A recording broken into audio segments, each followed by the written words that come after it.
Yankees Red Sox will be sick. Yeah, that's electric that they play. I didn't even realize that till this morning. That'll be sick. Who? Yankees Red Sox. What? The That Hmm. Sox are series? like the Sox are also like not supposed to be in the Be playoffs. here. So if they Dude, beat the Yeah, they're like Yankees, really it'd be gritty and fun. hilarious. Yeah. bro, I need to listen to Bill Simmons then. All right. Bill They were Simmons. talking about it at the end of the pod from this. Dude, his NFL content's tough to listen to, but I don't listen to his NFL I content. I just I listen to him once a week and just like shoulder through it just Really. to see He what is the he's man. dude, he's the worst bro. The worst thing he did for the first whatever week it is in the NFL, like he was so anti Mahomes and like Mahomes is washed, and he's so adamant about Josh Allen being a better regular season quarterback, which makes him like the best quarterback in the NFL. And it's like, dude, this is like the stupidest take of all time. And like, Why do that, Bill Simmons? obviously the Chiefs are going to be good eventually. Bill, You're just, you're the Jokic lover. Like, why? Why do dude, that? yeah, Why do that? I think he's literally the most money NBA guy there is. Like, yeah, nobody's he's so better than good Bill at Simmons, NBA. bro. Yeah, No, his NFL stuff is just like not that good, in my opinion. no, he's mid. Also, the NFL, like until the playoffs, like it's just not. It's like kind of like the NBA to me right now. It's like the Yeah, NFL has Yeah, to be. yeah. I was talking to my roommate about that. It's like I didn't even watch the game, that like late game last night. Or Uh, even like for us right now, the Charlie, game like sucked. I've been watching shit. I haven't watched any I we're games. watched I watched Chiefs Ravens yesterday. It was I just like when the Chiefs play well, I think it's fun. Yeah, we Just because like people right hate now on we them have a so much. two-game lead in the division, and like that doesn't like the Ravens are still minus 250 to win the division, Yeah, and it's really. they're one absurd. three. Yeah, I mean that makes sense. I was Yeah, pretty I was actually pretty encouraged by the Steelers yesterday. I mean whenever we play like below average quarterbacks, we are great. We're awesome against below They average made quarterbacks. Carson Wentz look like shit. Nah, The he didn't defense even look is that bad. They made him look like he is. Like that's what they do. no, but the defense has made strides the past two games, which is very encouraging. Sam, what quarterbacks did we play? Drake May and Carson Wentz. I'm just saying the defenses look better. Dude, but like I again, Penn State beat Boise and fucking who they beat? Well, that's like SMU. Pittsburgh. That's SMU. like that's like Pittsburgh playing like well, there's no NFL comparison. I don't think you can do that. No, I think that like the Steelers We're not actually talking now. about Pittsburgh right now. The Panthers can go fuck themselves. What? That's the Oh my spread. God. Oh no, Arch. Dude, No, that I was actually almost heard it. I stinky. almost started fucking crashing out, bro.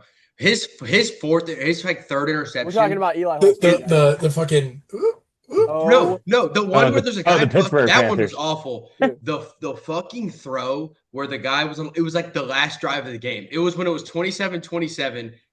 He fucking throws a post route. I think 17 people could have. I think fucking Jeff Brom, Louisville's coach, could have fucking picked that thing off. Fucking throws it. I could have hit like 1,000 people.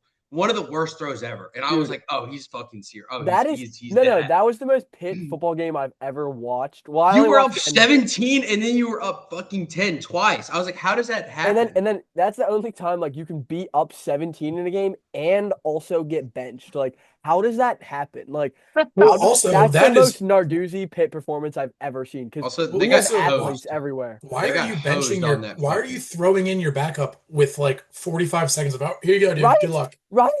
Like, And bro, Dude, Louisville's just that's well, licking their Pitt chops. Pitt got hosed on the kick catch interference. I don't know if you saw that, Chuck, if you got the chance to I watch saw that. that, Arch. The fucking punter, or it was 17-0. Louisville has no momentum. Pitt's probably going to run him out of the building. Pitt's guy goes to catch it, and he gets like thrown into him from his own guy, but it's because Louisville's guy like blocked, like threw a guy into him. And then they that's fucking legal. spotted it on like the. No, this one, it was the Louisville guy made contact with the Pitt guy, though. But did the pit guy enforce? Did he? They said that they said that bullshit. Oh, Horrible. okay, yeah. So it was going to be 17-0 Pitt up. Instead, it's 17-0, but Louisville has the ball in the pit like 6. It's like, what the fuck? And they scored. And when they scored, I was like, oh, it's absolute. And then Pitt went back out there, and I think I Holstein never fucking felt turned it confident over. up 17-0. No, I never do with it's Pitt. sad. We're in the sad Dude, like state of Pitt should affairs. easily be 4-0 right now, probably ranked with like a couple winnable games. Like it's Dude, Pitt, their defense, some of the athletes on defense are so good. Number 3 is like an NFL nickel Y'all's linebacker. linebackers are really good. Dude, dude, I think that we were unbelievable. actually wrong about people were right about Eli Holstein. Like that, I was always confused why everyone said that he sucked, and then my uncle was like, "Dude, we watched him in practice, and he looked like a high school quarterback." I was like, "No, like he's good. Like he is." He's He, fucking terrible. he doesn't. That was probably the worst quarterback performance I saw today. He does not That made spin. me Mm. that that just made me fucking mad, dude. At 12 o'clock, and I'm just getting fucking fired up, dude. What were you about to say, Duska? I got a feeling I know what you're There's saying. a lot of options for that. Yeah. I wouldn't Oh, be Art, so Art, did you make a running back of the week thing? Yeah, I just made it for Sellers, right? Yeah. Okay. I didn't know if we were doing you didn't make it for Jackson Arnold the Jackson derogatory. Arnold derogatory one. I got 0 odds on that game, but I saw after they lost by 6, and I was like, well, they covered. I mean, that's cool. But Mhm. like, What's the most putrid offense It was in college horrible. football? dude, that in the Ohio State Washington game, I watched like the first quarter, and I saw Washington like moving the ball. And then the fucking internet just went like shit itself at the tailgate I was at, so I couldn't see. And then I checked again, and the game was over, and it was like 6:30. Were How you about in that? Athens Literally the last quickest weekend? game I've ever seen. Yeah, That game was fast. They also like they weren't really moving the ball. It was just they had like a couple explosive plays, and I then mean, dude, they had I mean, they had 6 sacks, I think. Where'd you that the fake field goal was also just horrid. where'd you watch the game? and nope. Well, I watched it the first half on a porch at some restaurant in downtown, and then I went to Flanagan's. Remember that bar we got Guinness's at in Yeah, yeah, Yeah, January? yeah. yeah. That's a I good went there spot. because one of my buddies from law school was there, so I went over Oh there yeah. to hang out with him. Fucking I like dude, I that mean, bar. yeah, I Remember you mean, got we'll get trapped into in the bathroom there? yeah, that guy talking about fucking God knows what in Nonsense. high school football. Yeah, Wasn't he dude. like a Georgia high school football coach? Yeah, Oh, I dude. I remember get that. Oh, dude, Flanagan's a great spot. That was my favorite bar we went to. yeah, It was like just us in there. yeah, That was No, I awesome. like the well, I guess it's not the same category, but Paloma. wherever we watch the games Well, in. that's Dude. Nirvana, so that doesn't count. That's not That's a literally bar. heaven. Yeah, that's not Nirvana. That's not. That's not, If I could draw a picture of what heaven is to me, like yeah, it's that that place. dude. I hope Yeah, I just go Arch, there. we're going back there at some point and just eating all you can eat wings and just Yeah, I don't know. no. Dude. This shit makes me fucking As long as sick. Cooper DeJean's not there. Yeah, dead ass. Dude, it's like I know we'll get into this. Every single time we play Bama, it's like the same fucking movie with like, it's the same fucking movie, same fucking ending, but everything leading up to it is like, shit fucking makes me so mad, dude. Well, dude, let's jump into the pod because we got a bunch of fun. Yeah. Well, Dude, yeah, this well, late this Dive week in. is stinky. Yeah, it is. dude, it's fine. This We're is a gonna good It's weekend. This not is a It'll be good fun fun. though. weekend to this is fall a good wedding. weekend to get out and do stuff. Maybe go Yeah. grocery shopping something. Um, thank you guys for joining us on this week 5 recap, the 9th edition of the Forward Pass Pod. We've got myself. I'm here in Indiana, Pennsylvania, snacking on some blueberries as we speak. We've got Sam Perry. Sam Perry is rocking the Cox hat and the Army Navy. He bought it off a grip. He brought it from a grifter on the side of the road. I remember that. We got Sam. I mean, we got Luke Duska in Elon, North Carolina. Snagging on some Billy D's fries. Some Billy D's Yeah, come fries. on. And Me and Billy we've D's. got Arch. Yeah, me and Billy. We've got Arch. Letting the one button hang loose on the Falcons polo, looking fresh. Coming off of a great law performance on Friday. Arch, congrats on the big test. We're happy for you on this pod. We We're got rooting one Big more for you. Falcons tomorrow. win. Falcons Yeah, win. big Falcons win. Falcons played Good this weekend. Yeah, exam. glad they played. That's true. Goodell finally let him go. Yeah, Get some the snaps in. It was weather, nice to see. yeah. Weather subsided and the Falcons were able to play. So, the pod is in great spirits. What a weekend of college football, fellas. And we're going to go right into what we were talking about. So, last week we did a big segment on Penn State, Oregon. And a lot of us don't despise Penn State, me included. We've got Sam. And I mean, there's ways to lose a game and break fans' hearts. There's ways to do it. And Penn State has done it in a conglomerate of different ways. They get blown out. They'll lose by 2 touchdowns. They'll keep it close right into the end, and then the team pulls away. But this one was a special heartbreaker. They're down 17-3 in the fourth. Offense is completely lifeless. They then throw a bomb of a post for a touchdown, and for the first time ever, the vertical passing game, you think it may be unlocked. Then, after a great stand from the defense, they put another drive together. The offensive line reignites. Katron Allen is moving downhill, and they score yet again. The game goes to overtime. Happy Valley might think the end of the curse is coming, and this is where Penn State does something so special. And it warmed my heart watching this. They score to open it. And this, as a Penn State hater, I thought game over. I was like, I think Penn State is going to win this football game. And that would just surprise me. And the Lord had different plans. And what wonderful plans they were. Plans to prosper. Oh my goodness. And they then Oregon scores. They get the ball back, score again. Drew Aller, ball in his hands. Down 6 points. They just need a score and a 2-point. He takes the snap. Tight end slices around the defense. They're trying to use some eye candy. The tight end is in triple coverage. Surely the ball won't go to him. Boy, was I wrong. The ball lands right in Purdue transfers Dylan Thieneman's hands. I jump off the couch saying, no way, it's a pick. And Penn State, in the worst way I've ever seen them do, breaks the hearts of everybody who watched. That was a long monologue, but fellas, it warmed my heart because seeing what Pitt did this weekend and how they broke my heart, it was well mended by the failures of Penn State. Yeah, this is one of those times where it'd be really awesome if we had an editor that could replay what we said in the opening segment of the Penn State Oregon game. And I just knew it. Aller, Penn State gets on their feet. They're going to win the game finally. Aller throws a back-breaking Steve, just reminiscent of the Notre Dame catastrophe. Penn State blows yet another game. But yes, actually, here, since we do talk about the losers first, we can talk about Penn State.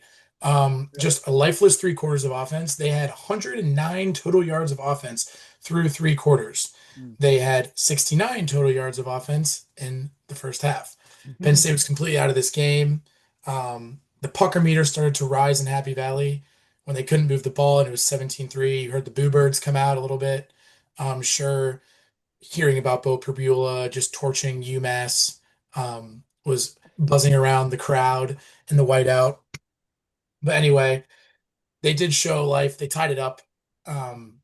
So credit to Drew Aller for finally doing something meaningful in a clutch moment, that big throw. But I also don't think that they even should have been in that position. I don't know if you guys saw that like really bad unsportsmanlike conduct penalty on Oregon when On it was like the right tackle.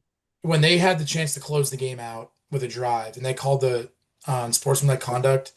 I was really confused about that. Tried to watch it back to see something, didn't see anything there.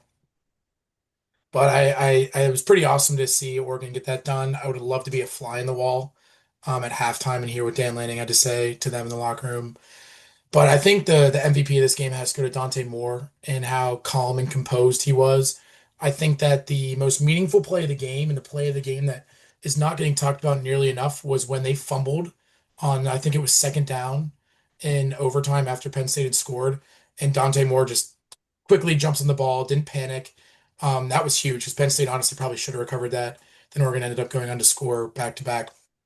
So awesome game going forward for Penn State. I mean, it's the same old, same old. The more things change, the more they stay the same. Going back to that returning production. If your returning production is not that good, you're not going to be that good. So we'll see what happens with them. They still have a couple tests with Ohio State and Indiana left on their schedule, but I still Penn State fully in the playoff mix throughout the rest of the season. So Yeah, well said by both of you guys. I think you kind of summed up the Penn State experience of that game pretty well. I don't know if you guys saw it, but there was a sideline video of the pick where you can just hear the Penn State crowd after it happens, and like No, I didn't see that. it's unbelievable. It's Oh. it's just 100,000 gasps and like dude, it's awesome. Did you see the guy's what he said about that video? no. He's the guy that took that video is basically like, we ended up staying on that side because the other sideline where they were going down to score was way too crowded. and like he stayed right there and they got to see everyone come through on the pick. It was like the videographer talked about it. It was pretty cool. Yeah, I mean, that video is just awesome. But I'll give Oregon some flowers here too. Sam talked about Dante Moore. Absolutely super impressed by him. I liked how aggressive that Dan Lanning was on fourth down. They ended up going for it on fourth down 7 times and they converted 5 times. So that's pretty good. Overall, they weren't great on third and fourth down. They were 11 for 25 combined, but they were opportunistic and when it counted, big short yard situations, they seemed to convert when they needed to. And the Oregon team, they're just big, physical, and nasty. They have an awesome tackle duo, Isaiah World and Alex Harkey. I think they showed up throughout the game and protected well. And where they dominate is in the run game. Though that's 2 of the best run blocking tackles in the entire country. They gave me flashbacks to the 23 Washington team, probably the best tackle duo I've seen in college football since Rosengarten and Fautanu on that Huskies team. And then they have NFL guys on the interior of their offensive line as well. Their D line is an issue. DJU's brother, Bear Alexander, both forces up front that Penn State had a lot of trouble with. And just overall, the Oregon trenches, they stack up. And Dan Lanning did a really good job replacing a lot of NFL talent with more NFL talent. And you can see the difference on the Penn State side. They have an NFL edge, but other than that, there's not really a lot of NFL guys in those spots that Oregon has them in. And we talked about that in the preview. Sam just mentioned it. The offensive returning production, if it's not good production, then it's not going to matter. And the Penn State offense was just inconsistent overall and really lacked a threat of explosive plays. And I just want to give some flowers to Dan Lanning real quick, too. He's only lost 6 games as the head coach of the Oregon Ducks so far. I think this is year 4, right? I just want to go over the 6 losses real quick because it's very impressive. I think that was his 40th win as the head coach of Oregon. So 2022, he went 10-3. They lost the season opener to Georgia, 49-3. I'm sure Arch remembers that well.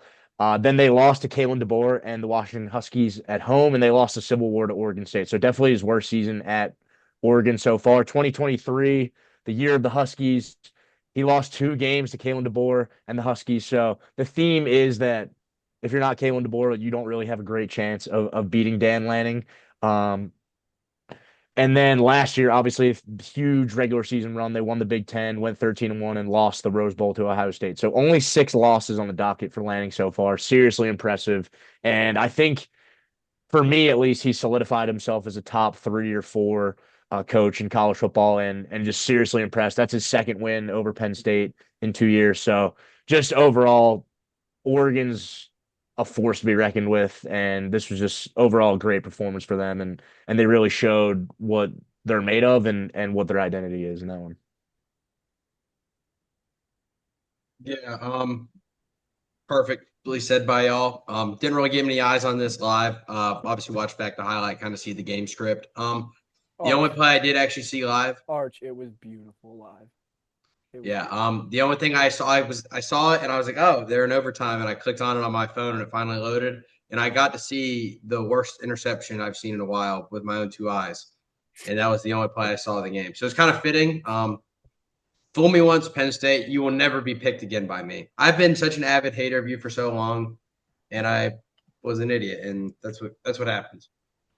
Yeah. The one thing I want to touch on is like a Drew Aller point is quarterback development and how Penn State is in the same way Clemson has kind of failed in the Cade Klubnik quarterback development.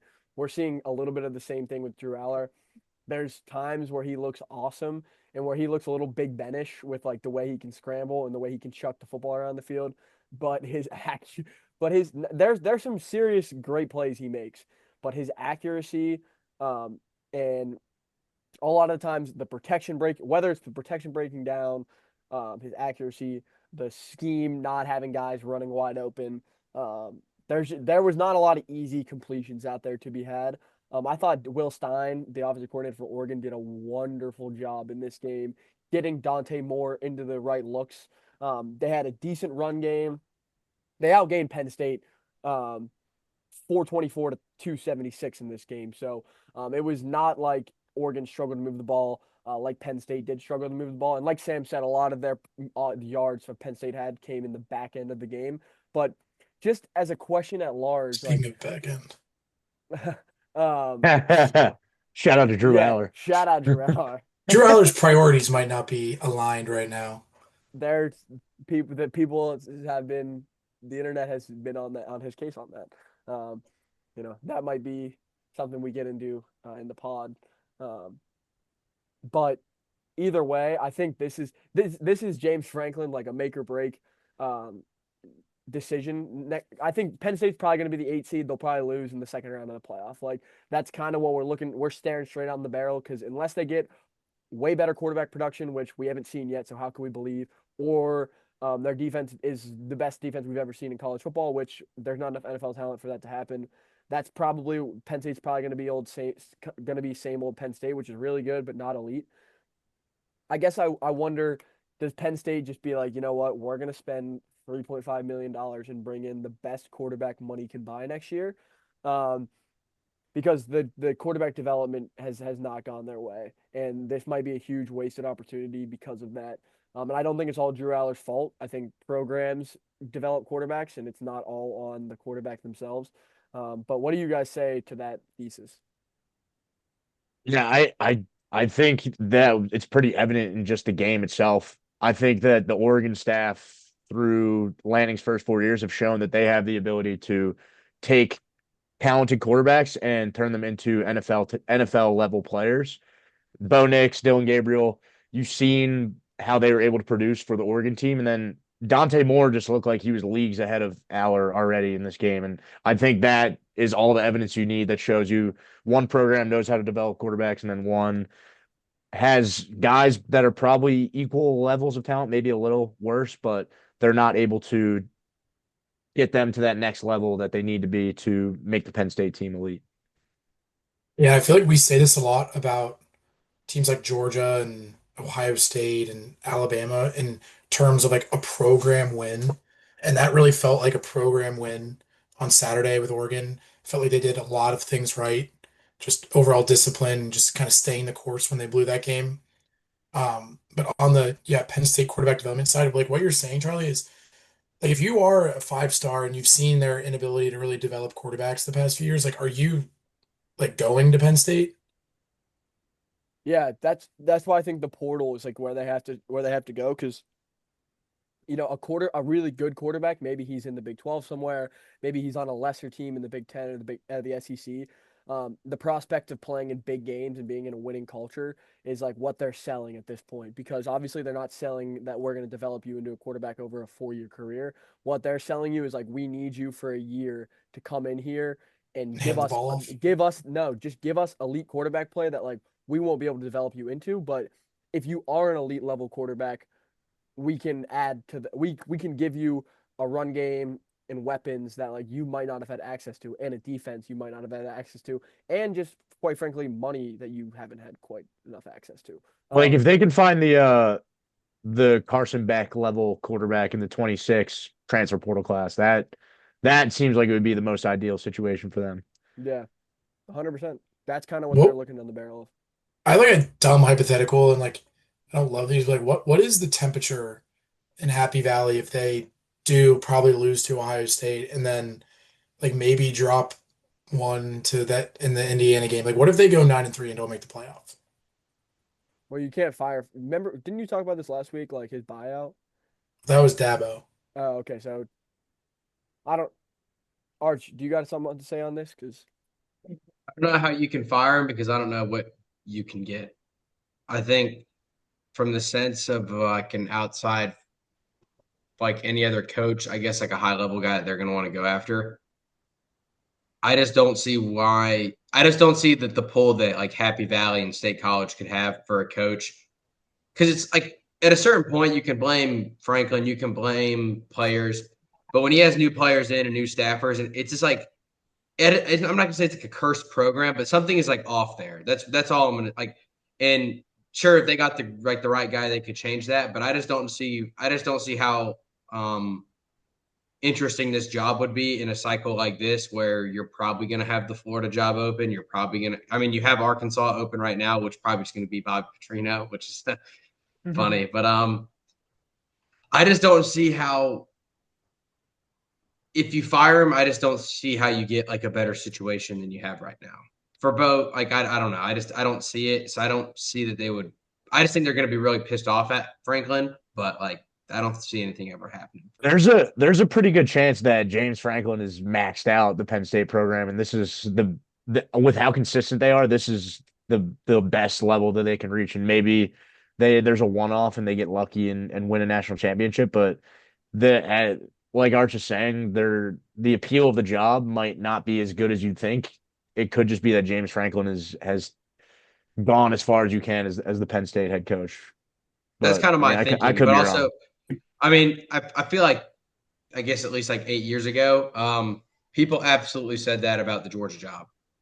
They absolutely said that whatever I mean, also we have much more resources than Penn State, I would think. But people said the same thing about it whenever Rick was getting his like 8-4 to 10-2s every year, and we were slapping the door on the way out after the Music City Bowl. But then they hired Kirby, and like you elevated his program to where we are now. But I mean, I feel like it's different because like I feel like there's like a ceiling, and I don't know how to describe, I don't know how to quantify it, but it feels like there's a ceiling on this Penn State like program as Yeah, one thing I want to just mention, and I mentioned it um, last podcast. Again, Penn State is not in a recruiting hotbed. So I think James Franklin has recruited his ass off at that program. They recruit way better than they should. They continually bring in top eight class after top eight class after top eight class. Um, if Franklin goes, I don't know how consistent you're going to be able to get that. And let's say you bring in a guy like Will Stein, who's just a brilliant offensive mind, and maybe that unlocks your team. But maybe Franklin, for everything that for all of his sins on the offensive side of the football, they continually play elite defense year in and year out, and their defense always gives them a chance to win. And when you bring in a guy that like some offensive guru to be your head coach, we've seen it with Lincoln Riley. And I really like Lincoln Riley, but sometimes the defense can slip. Sometimes the recruiting can slip, and maybe your offensive production is better, but that does not guarantee that the program is going to be better as a whole. So, like Duska said, I actually think the best way forward is keep Franklin, keep the infrastructure, and every year go and pay the best quarterback you can find in the transfer portal. And then at some point, maybe you bang on some four-star recruit that becomes the truth. Will Howard was an in-state kid that went to Kansas State, got developed, ended up transferring to Ohio State and won a national championship. There could be guys like that out there that Penn State maybe doesn't miss out on next time they come around. But I think that's kind of to answer your question, Sam. Like I think you're married to Franklin, and like Yeah, I agree. you know, Yeah, I was kind of when we were just talking about it when we were watching the game. They were like, "Oh, Franklin." Like, I don't know if you can necessarily pin like a loss like that on Franklin that much. I've seen a lot like, "Oh, classic Franklin," but yeah, like my question, when they were saying you got to fire him, it was like, and who are you going to hire? Like, who is gonna really be better for that team than he is? I don't really think anyone would be, unless like you could get like Signetti to come back. ooh, that would be I mean, spicy. that'd be a sick hire. Yeah, that That'd would be be. I don't know if I yeah. can get that done, I'd be but electric. yeah. Um, we'll go to the next game.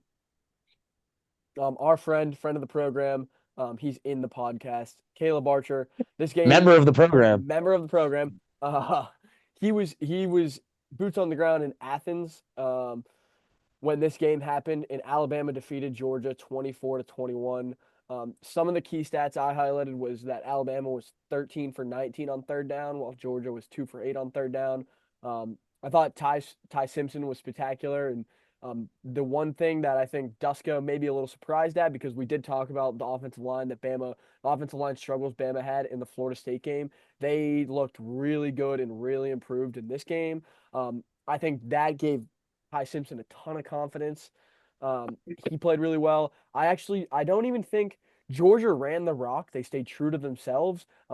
I in my opinion, Arch, and maybe you disagree, I don't think like this was as much of a Georgia giving this game away. And obviously, there's things they could have done differently, but I think this was just a really good Bama team with a good offense and a great coaching staff going into a road game and squeaking out a W. And Georgia's my national champ. I think they're going to be just fine, and I think this might actually help them because when you lose early in the year, that tends to at least push a team forward. If the team is going to elevate, it's a lot easier to elevate once you have a loss early in the year as opposed to letting bad habits seep in until week 12 and then losing. So losing week 5 could be a blessing rather than the curse that most Georgia fans are probably feeling right now.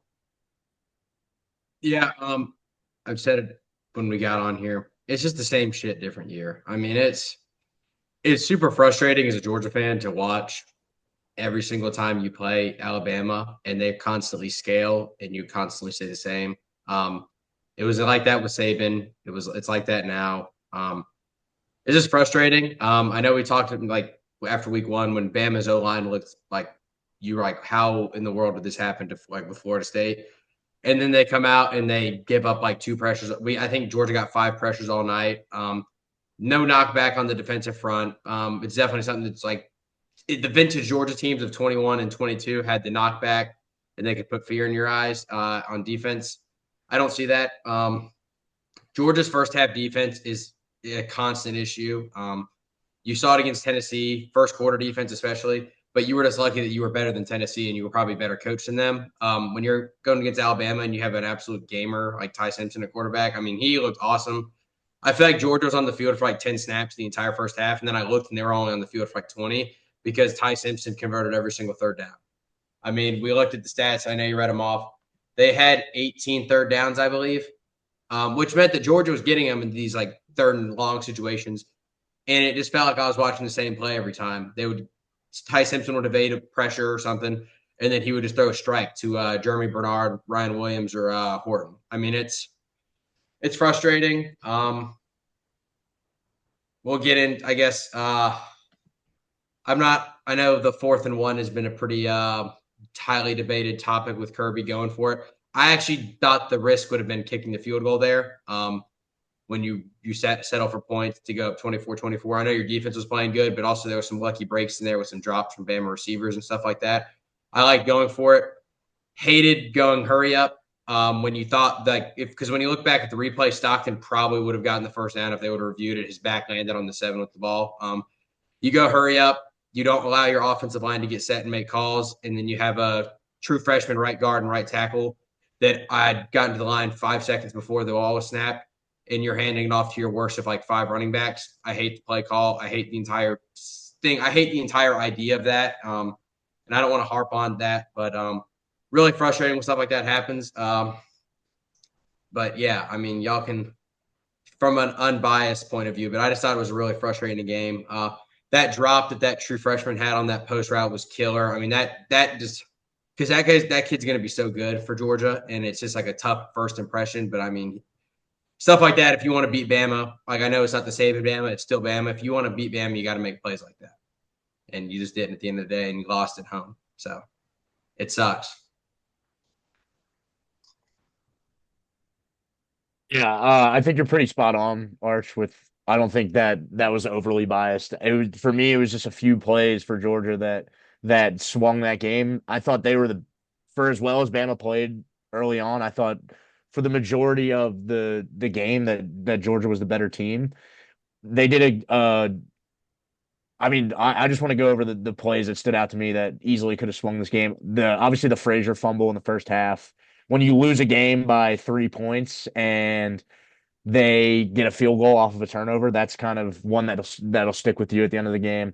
Obviously, that 4th and 1 miscommunication by the O line for sure. The debate about Kirby going tempo there. I watched his press conference, his explanation for the reasoning behind it and how much success they've had going tempo in those short yard situations. I totally understand that move. And for me, it's kind of inexcusable. I know it's a true freshman, but it's inexcusable to not block anyone on a play. And I just the right guard and right tackle, just two really bad reps there. And I mean, those are make or break moments in a game that ends up being close that you kind of just have to have, which, like Chuck was saying, in the long run could be good for Georgia because you won't make that mistake again after that much stake is on a single play and you mess up. Like that's not going to happen again. It could be good for Georgia in the long run. Obviously, the loss stings. And then I just want to touch on the Alabama physicality too.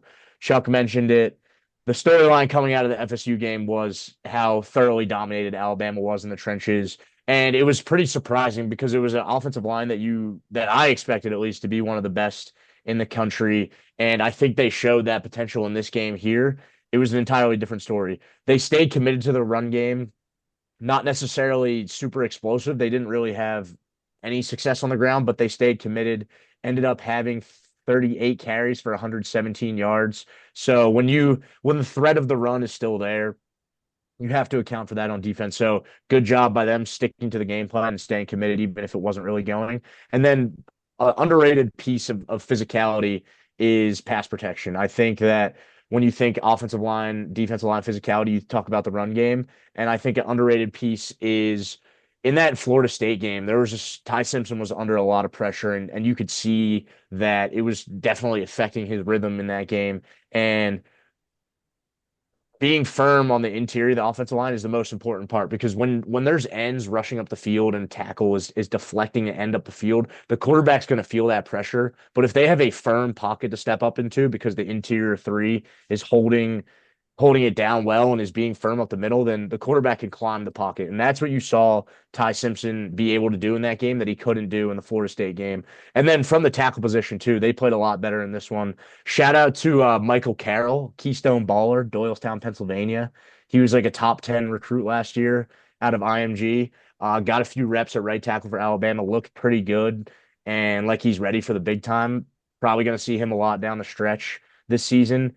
And then on the flip side of that, I'm sure Arch can talk about this more, but Georgia being able to generate more pressure is going to be important for them for the rest of the season because they haven't really been able to show that in their first few games. And I mean, that you don't want a quarterback to be able to operate as easily as Ty Simpson was able to today. So a lot of stuff from that game, but overall impressive win for Bama and tough breaks for Georgia end up costing them.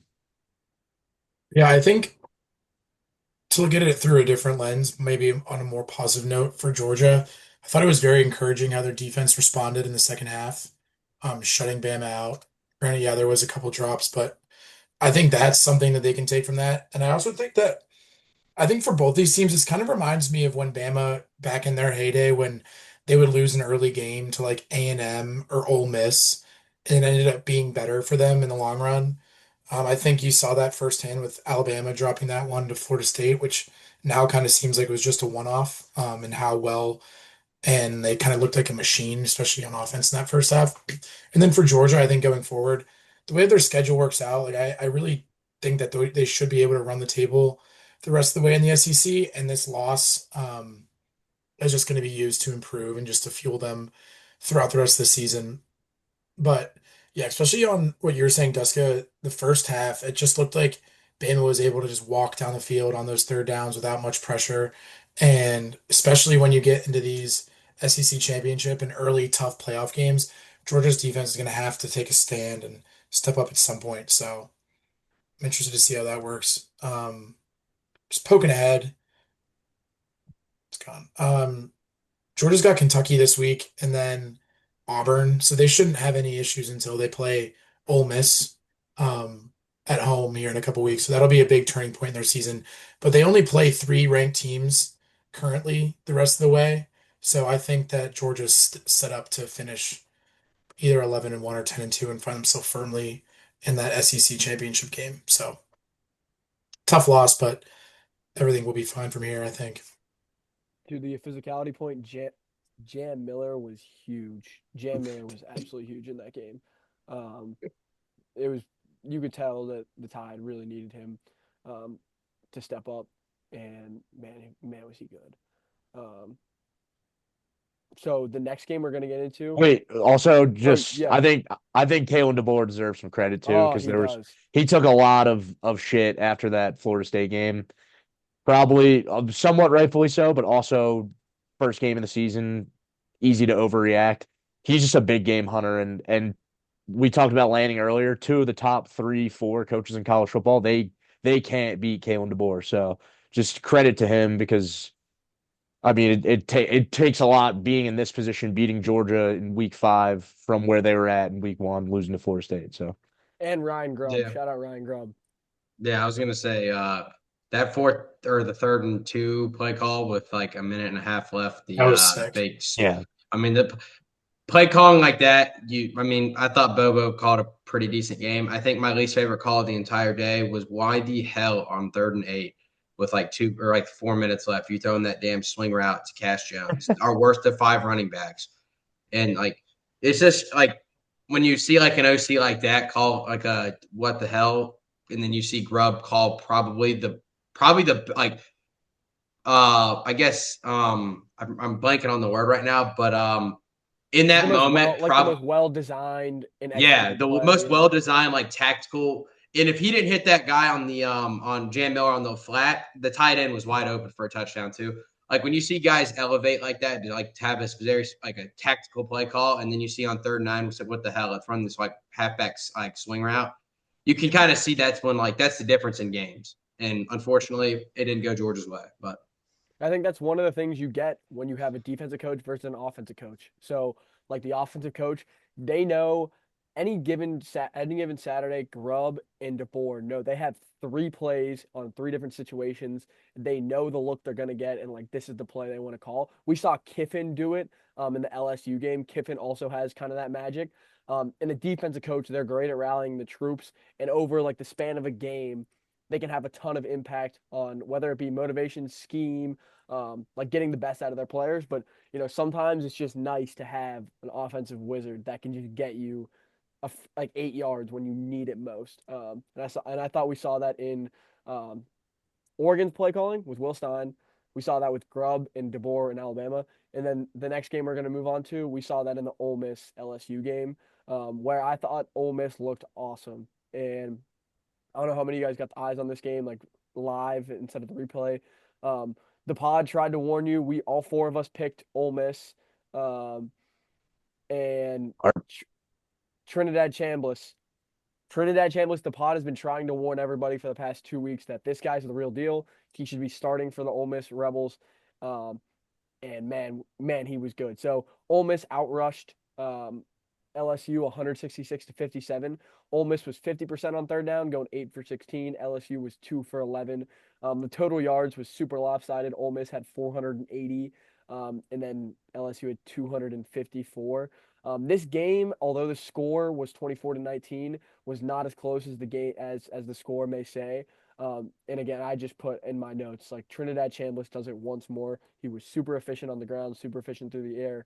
I was super impressed with. Lane Kiffin deserves a lot of credit too, for all the internet trolling he does.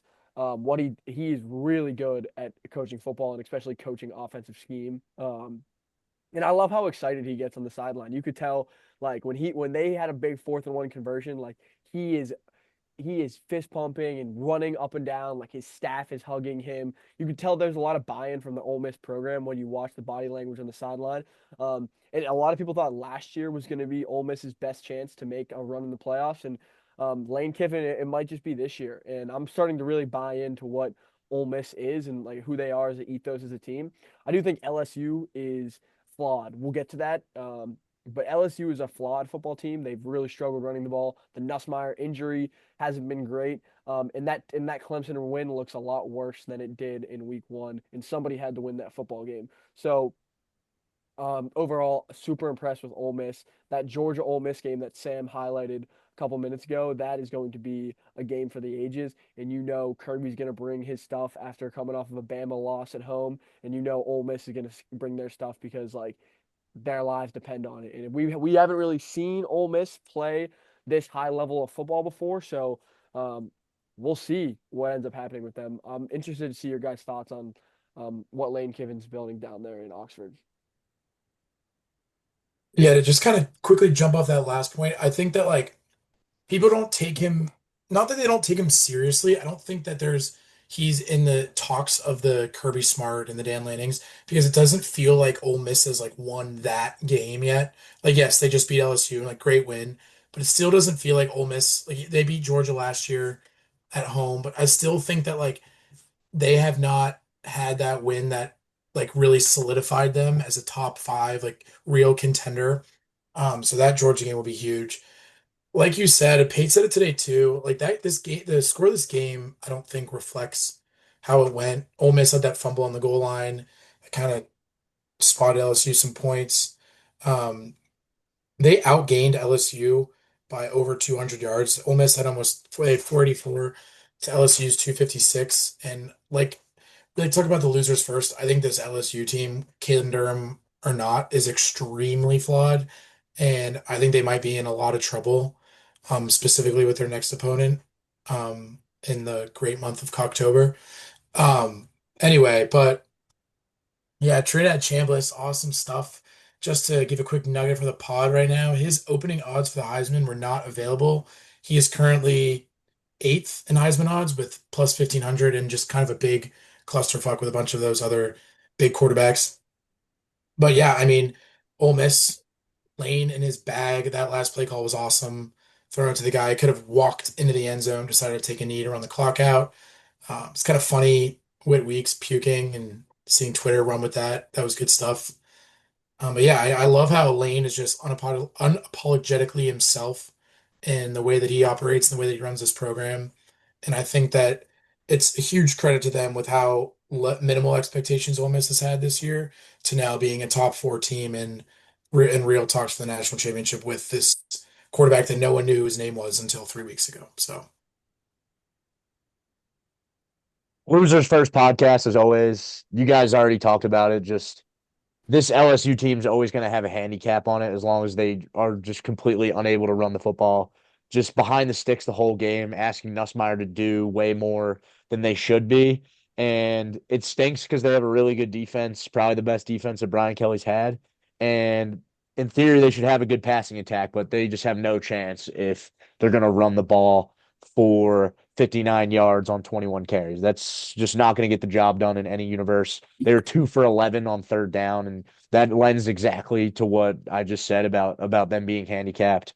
And with that, I think they're like Sam was saying, they could be in for a world of hurt with the SEC schedule that they have, and it kind of feels like almost every single SEC team could give them a run for their money on any given week, as long as that LSU plays at this level. And then you guys already gave the flowers out. Trinidad Chambliss was awesome, and it's just really fun to watch him operate this offense.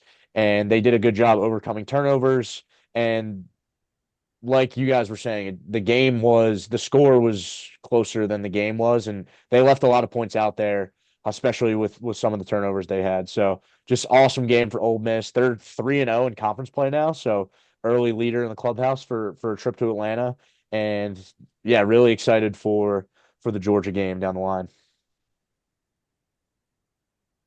Yeah, I think if you would watch like Brian Kelly's pressers from the Florida game, and he was getting all emotional about people having valid criticism about his offensive line and running the ball. I think it's really funny to look back on it now because like everybody saw it. I don't know if he magically thought it was going to get fixed or he was just trying to deflect, but when you see like it be such a huge issue in the game like that, it's kind of funny.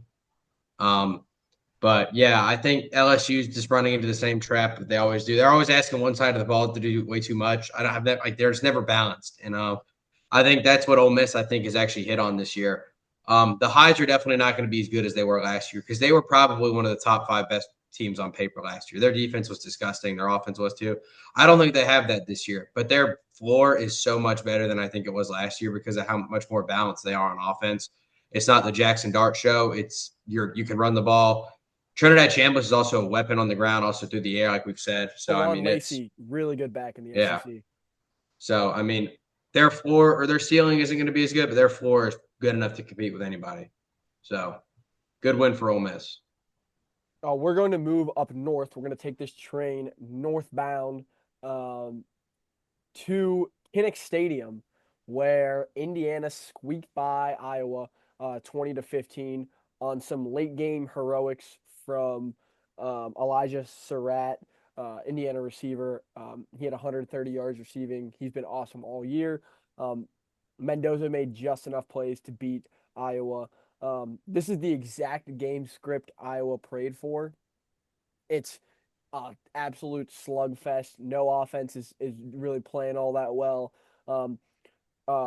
Gronowski actually had 144 yards passing before he got hurt, which was a little bit encouraging.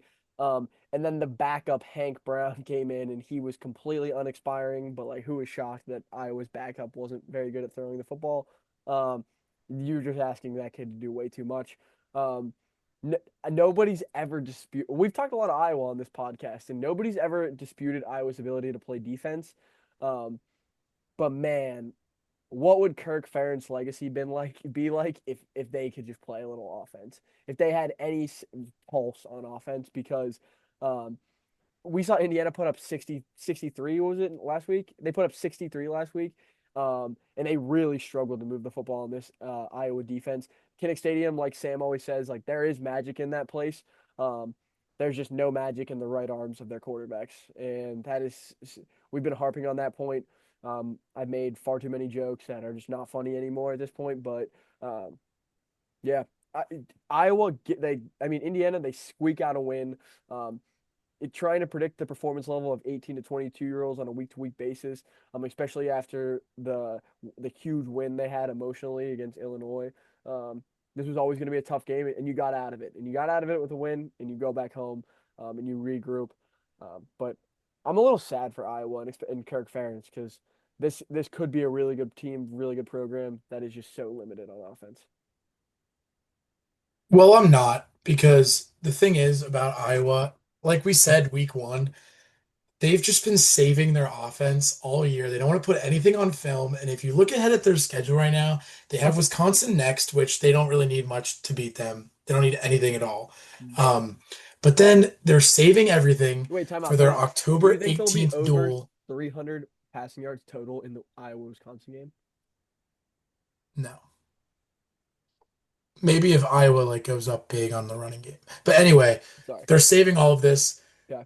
to just throw the dagger in the heart to Penn State season, October 18th at Kinnick Stadium, where they will beat Penn State and end their season with a heroic offensive effort from whoever's at quarterback. But anyway, seriously though, I think that this was kind of what I expected in this game. That spread was weird, and obviously Iowa was able to cover it. Whether or not there needs to be an investigation of that or remain to be seen. Um, but I actually give a lot of credit to Indiana here. Just kind of able to stay the course in this game and come out with a win, even though it was ugly and tough.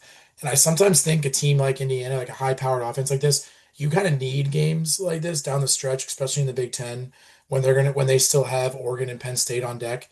So a nice, really nice, gritty win for Indiana. I think that shows a lot about that program that Signetti's built there.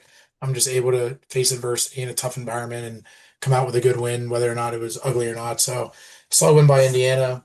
Interested to hear what you guys have to say. And yeah, if they were on a neutral field right now, would you favor Indiana or Penn State if the game was in Indianapolis?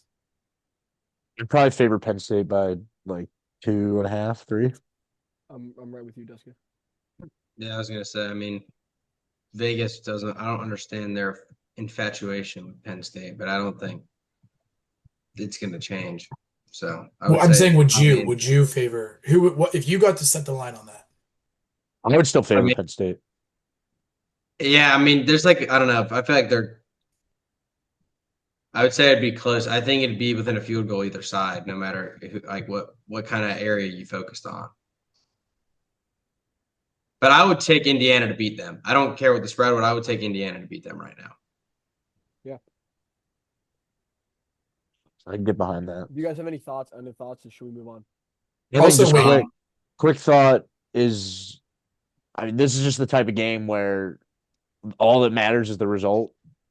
When you're a team like Indiana with playoff aspirations, and obviously you're not the dominant force of your conference, you kind of just have. There's always going to be games like this, and being able, all that matters is that you were able to win the game. So, not really doesn't really change my perception on this team. I still think the offense is going to show up in big moments. It's just good. It's good for them that they didn't lose this one. Kind of similar to I'm sure we'll talk about it a little bit. Kind of similar to Texas A&M, just being able to squeak by Auburn, no matter how well they played or not. We talked about Also, this game being on Peacock was bullshit. Peacock's I sitting didn't prep really, I one. didn't get eyes on it, but I mean, just 20-15 is like the most Iowa home game weird score ever, which is like just funny. I know the last play was the whole Mendoza taking the safety for some reason, but I mean, it's just funny. We're gonna take the train. We took it north. Well, now we'll take it west, where Ohio State flew to Seattle and handled business in the world's shortest football game, 24-6. Some of the key stats I listed. First off, Ohio State's a monster. Um, they have to be the premier program in college football right now. Um, Super recent. If you took the timetable of like a year timetable, like year to date, like you would have stock. Um, Ohio State's probably the premier program. They sacked Damon Williams 6 times. Sayin guided the Buckeyes to a 60% on third down. They held Denzel Boston, one of Washington's big weapons, in check. They just dominant defensive performance, only letting up 6 points. Offense did what they had to. Relied on some couple big plays from their playmakers. They were efficient on third down. It's going to take a lot to beat Ohio State this year because I think Washington's going to be a good team, and I think they're going to impress some people later in the year.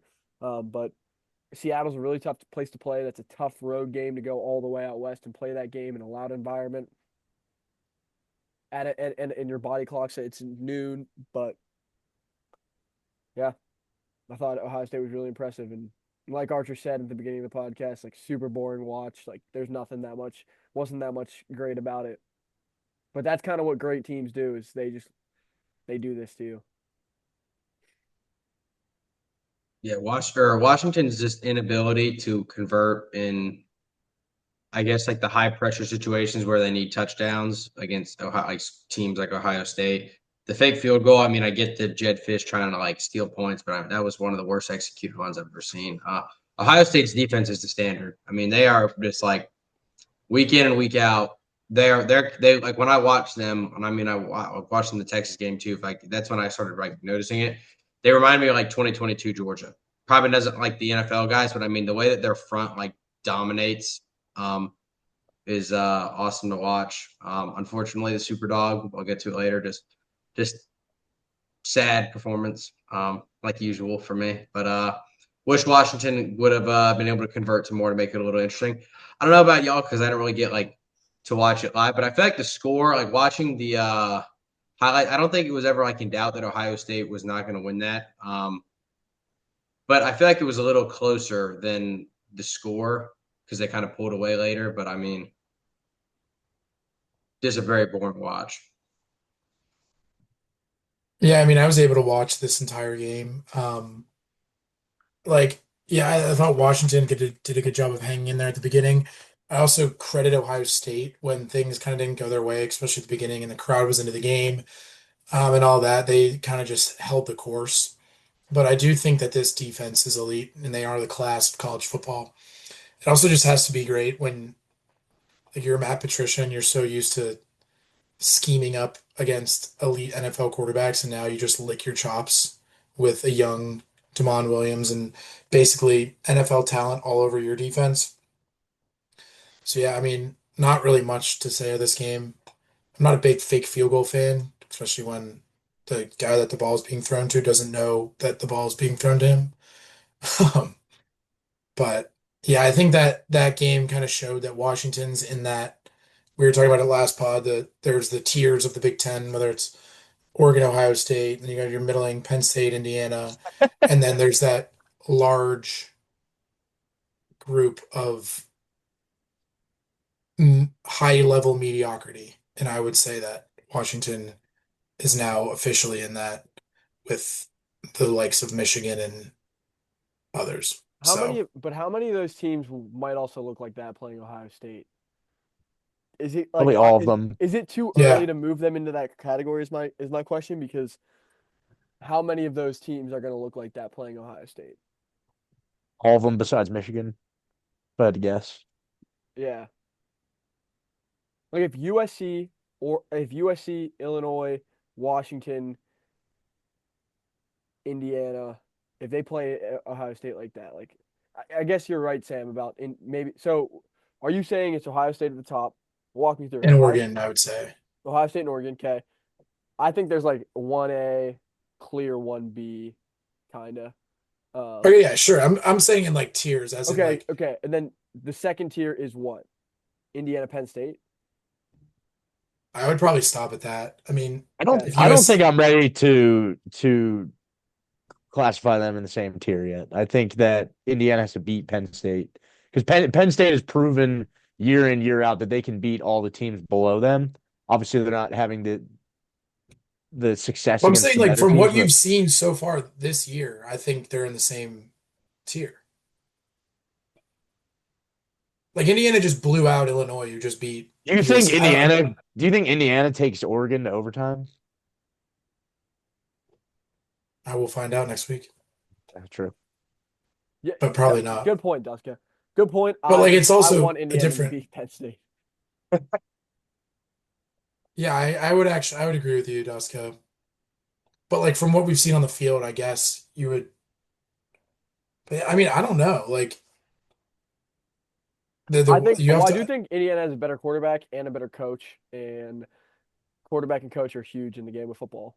So I think like if you're building a tier system, like I don't think it's crazy to put Indiana and Penn State in that tier two.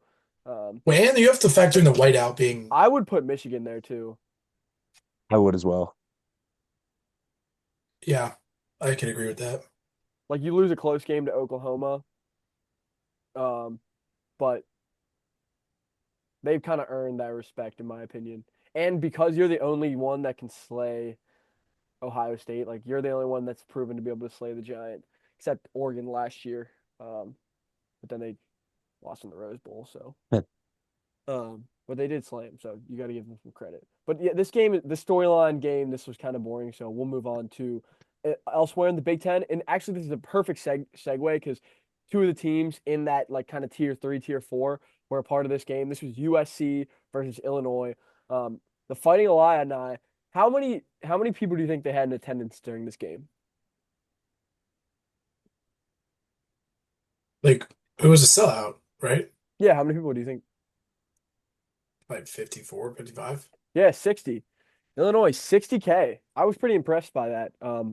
It was a packed out crowd, looked great. And they beat USC on a last second field goal, 34-32. We're losers first on this pod, so same old story kind of with Lincoln Riley. I mentioned last week that my favorite receiver in college football plays on USC. His name is Makai Lemon.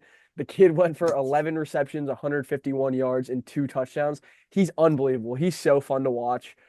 He's twitched up. He's like 5'10", and he's unbelievable. So um, you guys should really get your eyes on the USC receiving core. Jordan Mayava as well kind of showed why he's been getting real Heisman and NFL prospect buzz. He operates well within the Lincoln Riley system. I thought he's got a good arm. I like my Polynesian quarterbacks. I'm a big fan of like Hawaiian kids playing quarterback. So just I have that preference. Luke Altmaier though was a huge story in this game. Luke Altmaier in Illinois really struggled last week against Indiana. When they played a really good defense, maybe a top 20 defense. I do not think USC is a top 20 defense, and the Illini kind of proved that. Altmaier threw the ball all over the yard. He had 8 different receiver with catches over 10 yards. He spread the ball around. I thought he was super impressive. I had never really seen Altmaier operate at that level before. I had never really got my eyes on that, so he really impressed me. It's just a little bit sad for USC because I think Lincoln Riley's in the upper echelon of college football coaches. We've seen him go toe to toe with the likes of Georgia in a Rose Bowl to compete for a national championship with great quarterback play. He's had 3 Heisman winning quarterbacks. He's obviously a quarterback guru, offensive guru, and it might be the same story again that like USC's defense is just not good enough. At the end of the game, I'm watching the game live. At the end of the game, Illinois gets the ball after a box fade from Makai Lemon touchdown. They get the ball with like a minute 30, a minute 50 left somewhere in that time. And like a hot knife through butter, 8-yard run, 8-yard run, 9-yard pass, 8-yard run, 4-yard run, convert on 3rd and 1. Like a super simple drive, and it was like winning football. And you deserve to win the game when you could put together a drive like that at the end of the game. And it was kind of sad to see USC not roll over and die. I don't think like they're that sad of a defense. They're definitely much improved from where they were with Alex Grinch, but still They're to be in the echelon of the Big Ten that you're gonna have to compete with on a week in and week out basis. They're just not there, and that was kind of evident in this game. So I don't think this is it for USC or Illinois. I mean USC because like Illinois they lost last week to Indiana and then came up with a big win. So if USC can get a couple wins on the board, especially if they beat Washington, I think they play Washington. Sam, do you have their schedule up? Who's? Illinois USC. plays their next. Oh, USC plays Michigan in week 7. That's their Yeah, next big that's game. their next kind of big game. So if they can get And they that play at Michigan, Notre Dame. yeah, like if they get those two games, like again, the season's back on, like everything's all good. But this was not very impressive from their defense, and they're gonna have to get fixed a lot in a little bit of time. What do you guys think about this game? I'm curious. Do you guys get to watch this? I thought this was an excellent football game, Yeah, and I thought the quarterback play in this game was really good, especially Mayava. Makai Lemon was awesome, and he was delivering the ball in some tight windows to him, and I was just really impressed by him overall and his accuracy. And huge credit to Lincoln Riley being able to year in and year out develop quarterbacks like this. And for Illinois, just a great bounce back win after being put on fraud watch all week and all year by know nothing talking heads like me. They ran it very effectively in this game, and Altmaier was ruthlessly efficient. 328 yards on 20 completions. They were 7 for 11 on third and fourth down. And the biggest thing for me is that USC only had 1 sack. So that was the physicality of this Illinois front, especially in pass protection against some of the better teams they played against so far, was the biggest downfall for them, I'd say. And this is one where the offense played a lot better because Altmaier was clean. So when Altmaier isn't touched, I think that the potential of this Illinois offense shine through. But at the same time, I'm not really convinced of much because I don't think this USC defense is that good. So we'll see with Illinois down the road. And then really excited for that USC game with Michigan. They get them at home in week 7 after their bye this week. So couple interesting games coming up, and I'm excited for that.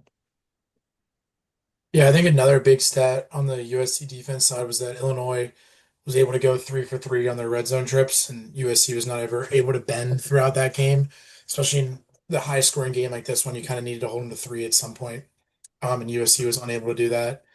I think that, yeah, like you said, Duska, Allmeyer was super efficient, and it was really, really encouraging to see how Illinois was able to bounce back from that splattering last week. But yeah, I thought this was a great game. A lot of good stuff from both offenses. Um, Going forward, I would like to see what you guys. I mean, obviously, Illinois' schedule works out better. I was going to say, who do you think is in a better position to potentially be that fourth spot in the Big Ten? Would you say right now USC or Illinois would be on the fast track?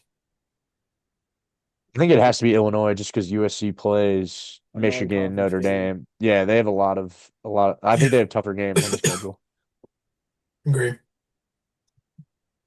It's tough. It's also tough to replicate like elite offense like week in and week out. Like one of these days, like you're not going to score 35. Like one of these games, you're going to score 21, and like is that going to be enough to win the football game? And you're gonna like again like Indiana this week, like they scored 20, but they won the football game because like they're a balanced team. And that's what like good teams. That's what good football teams do. So that's kind of what we got to learn about USC is are they able to win 21 when like maybe Mayava throws like a pick or two and they don't run the ball that effectively, and they need to get a game like that.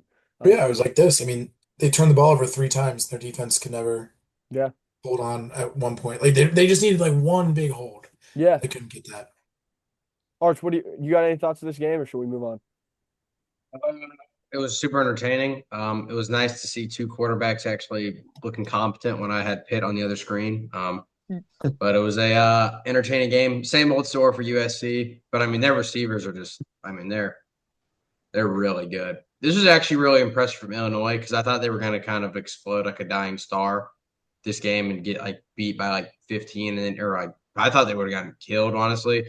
So it was kind of cool to see them have some fight because I thought if they got killed, their season was basically over, and they showed that they're not done writing their story yet this year. So I think it'll be and it's going to set up good when they play Ohio State and Washington, and 2 weeks and 3 weeks. So good win for them. All right. This next part of the podcast, I'm gonna list storylines and I'm gonna kind of rapid fire like questions I have for people. So Texas A&M gets an ugly win versus Auburn, 16-10. Duska, your thoughts? Ooh, my thoughts. Let me pull up my thoughts on that one. Hold on. Take your time. Uh, it's bad podcasting. Sorry. No, you're good. It's raw and authentic. The fans will like it. There's usually like more of a lead in, so I can. Okay, here we go. Sorry. Here's the thoughts I have quickly. Auburn offense is truly just bad. Arnold got sacked another 7 times, partially on him, but certainly some blame goes on the O line as well. Cassius Howell, number 9 for Texas A&M, weapon, was a one-man wrecking crew off the edge. And A&M played a really sloppy game on offense. They had turnovers. They missed a couple field goals. Craver, oh, sorry, side tangent. I just want to go on real quick. Refs calling ineligible receiver down or ineligible man downfield on offensive linemen when they're not even blocking anyone and they're like 4 yards down the field and they're taking like touchdowns off the board in close games like this. Because there was a Mario Craver touchdown that got called back late in this game because the center fell over and rolled forward like 2 yards. So technically he was downfield, but he wasn't touching anyone and he wasn't affecting the play at all, and the refs called it. That stuff like that just infuriates me. But like I was saying, Texas A&M pretty sloppy on offense, but they're literally asking to be beaten in this game, and Auburn couldn't muster a thing offensively. So rightfully so, they lost this one. But Texas A&M, you're gonna have games like this every now and then. It's just like we were saying with the Iowa and Indiana game. Just the result is all that matters in some games like these, and they were able to get the win. So good win for Texas A&M, and on to the next one. Georgia Tech. They played Wake Forest this week. If people didn't know, Georgia Tech. It's unbelievable because when I didn't get this game. I didn't get to catch this game live. But I was like, all right. So they played Wake. I'm sure like they didn't use Haynes King as much. Wrong. They ran him 21 times and he threw the ball 42 times. That's 63 attempts rushing and throwing for Haynes King. And they needed all of them to squeak by Wake Forest. Where the refs did kind of help them. There was a play where Bobby Ashford thought the ball that he thought somebody went offside, so he threw a forward pass on third down at the end of the game when he could have just kept it on the ground, keep the clock moving. There's a little bit of controversy there, but at the end of the day, I don't think Bobby Ashford or Wake like played all that well. They did blow a 17-point lead in the first place, so it's tough to just blame the refs when you do that. Arch, you have any thoughts on this game? Yeah, I think this goes to show everybody that I know we were kind of bearish on them after the Clemson game because we thought it was more of a Clemson thing. If you like Georgia Tech is not good enough to like just walk in any Saturday and just like beat these ACC teams, and you kind of showed here. I mean, it took overtime for him. Ashford is just he's just bad. He had some like good moments. He had probably one of the funnier moments I've seen. He was like 4 yards past the line of scrimmage, and like everybody knew that, and then he threw a pass, and everybody was like, even his receiver was like I guess he had to catch it, but he's like, it's just moments like that like just make you wonder. The offsides, I'm not going to blame it on that, but I don't know how you missed that. I was really hoping Georgia Tech was going to lose too, and just for some more chaos in the ACC. But sadly, we didn't get that. But I think it's coming for Georgia Tech. I think they're wake up calls soon. If this wasn't one already. Uh, we can do a little bit longer of a segment here because this was completely disgraceful. So I'm sure Sam and Arch are going to have some thoughts on this. Pitt disgracefully lost to Louisville 34-27 in a game where Eli Holstein led the Panthers to both 17-point leads and then again in the fourth, a 10-point lead. And he also got benched in the most Pitt game you will ever see, filled with special teams errors, defensive lapses, offensive Stevens. In a game where Louisville so badly wanted to be beaten and Pitt could not play enough good football to win that game. Perry, what are your thoughts? Yeah, I mean, we all know what happened. To the people that don't know, Pitt was up 17-0, proceeded to blow it in normal Pitt fashion. Like we kind of talked about on the pre-pod, Pitt's defense is really, really good and really, really opportunistic. Mm-hmm. It's just a shame that their offense puts them in these horrible spots by way of three interceptions and the special teams turnover, which bad call or not, just a bad situation. Okay, well, also, I mean, Um, the punter just dropped the football. There's two special teams there, so not just right. one. Like, there's two special teams there. And then the Keep Yerk. third, Well, I mean, why not keep Yerk? the third thing, my actually biggest problem about this game, like Holstein's badness aside, was throwing in Cole Gonzalez on the last drive. Like that to me made zero sense. And like, what did he think was going to happen? They were just going to throw their backup in that hasn't played all game, and he was just going to magically drive them down the field to score a game tying touchdown.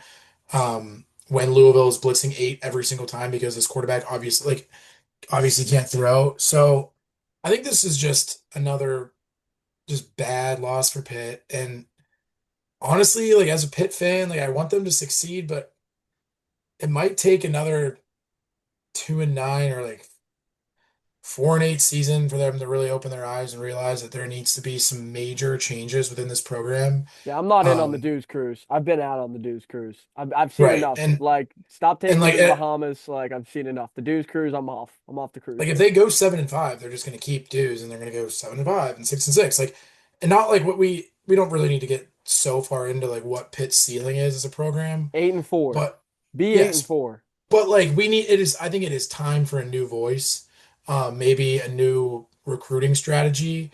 Like let's not just recruit the state of Florida when you have talent in your own backyard. I don't know.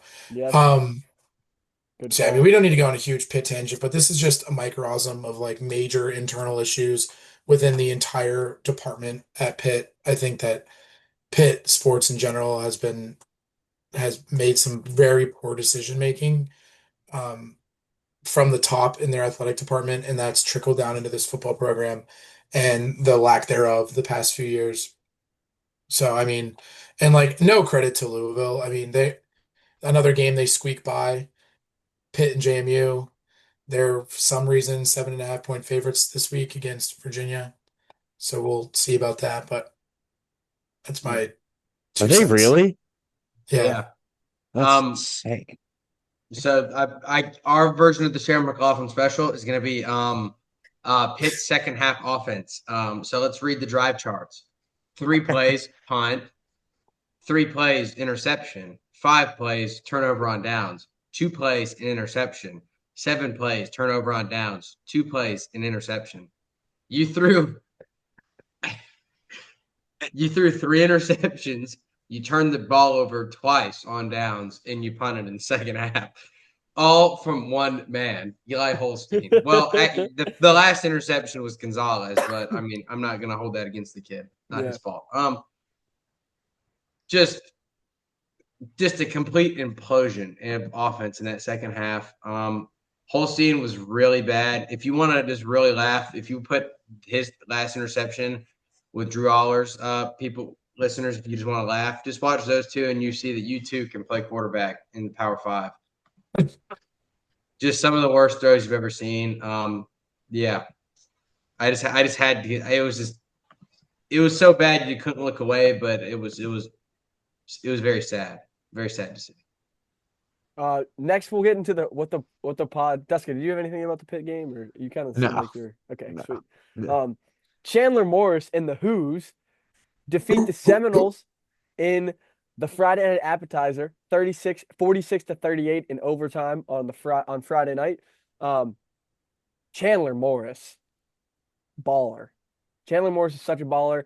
And then the question could be asked about Florida State: how much Tommy Castellanos is too much Tommy Castellanos?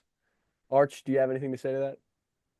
I thought he played pretty well. Florida State's defense. I mean, Virginia made them look like fools.